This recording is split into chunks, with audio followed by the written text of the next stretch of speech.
This is where it all began, here at Nanny's house. Nanny was a friend of my mother's who raised me as her own, who sheltered my mother and me in our time of need, and whose strength and selflessness helped make me into the person I am today and inspired me to run for office.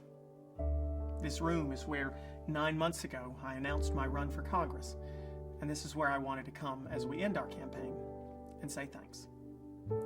From the bottom of my heart, I want to thank you for your support of our race throughout the past year. I appreciate your faith, trust, and encouragement more than you know. This is a thank you, but it's not a thank you and goodbye.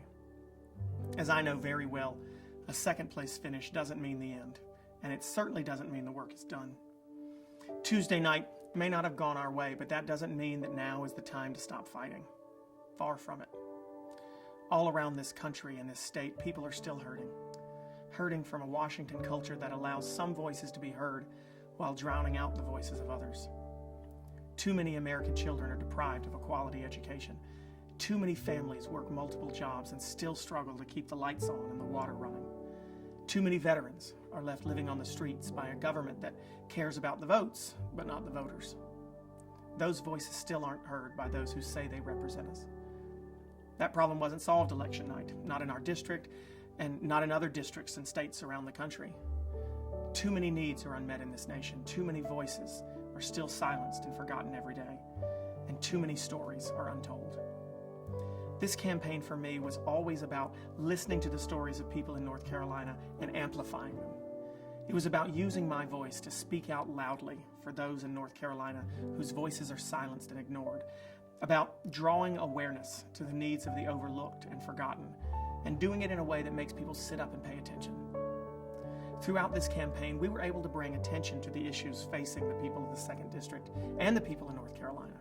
Their stories have been told in the pages of the New York Times, the Washington Post, Rolling Stone, and the New Republic. The spotlight on this campaign allowed us to bring attention to the needs of our state, our community, and our home, and bring it to a national audience. Academy Award winners even asked to chronicle this race, to shed a light on the political process in this country in a documentary. And while neither myself nor anyone involved in the campaign had any stake in their work, nor any control over its product, what we did have was an opportunity to bring transparency to an electoral process desperately in need of more openness, an opportunity to shine a light on a system where elections go to those with the biggest pocketbooks or the richest friends, to add our voices to the growing chorus of voices speaking out against gerrymandered districts that keep good candidates from running for office and keep ineffective representatives from being held accountable for their failures in leadership. With all of these problems, it's hard not to become cynical, and there's no question that we're fighting an uphill battle, but it's a battle worth fighting, and it's a story worth telling.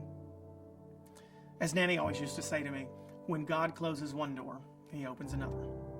She made sure I didn't give up when I was brought to this house as a boy, scared and poor and uncertain about what the future held for people like me. Her goodness made me believe in the goodness of others, in the merit of public service, in the value of putting another's needs before your own desires. Simply put, she gave me faith. And believe me, I still have faith. My resolve today is stronger than ever. It's strengthened and reinforced after seeing firsthand through this campaign how many folks need help, and understanding through this campaign how much good government could do if it focused on the people and not the politics. Now, we knew from the start that this was going to be a tough race, but nothing worth doing is ever easy. I'm proud of the way we ran our campaign. We were honest and authentic and positive and creative, and we worked our butts off. And though we didn't win, we made so many voices heard. Thank you again to all of you who knocked on doors and made phone calls and donated to our campaign, put a sign in your yard, or just cheered us on for the past 9 months. We accomplished so much together, and I believe that we can continue to do so, that this is just the beginning. Second place does not equal defeat. It just means it's time to fight harder and speak louder. I'll continue to use my voice to tell the stories of those who can't speak up for themselves. These past 9 months have energized me. I hope they've energized you as well. And I hope you'll continue using your voice to speak up for people and causes and our communities. We lost Nanny this year during this campaign, but she never let me give up after finishing second.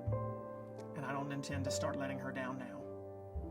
I challenge us all to live up to her words of wisdom, to continue to use our voices, and to find another open door to a new life and a renewed country for all of our people.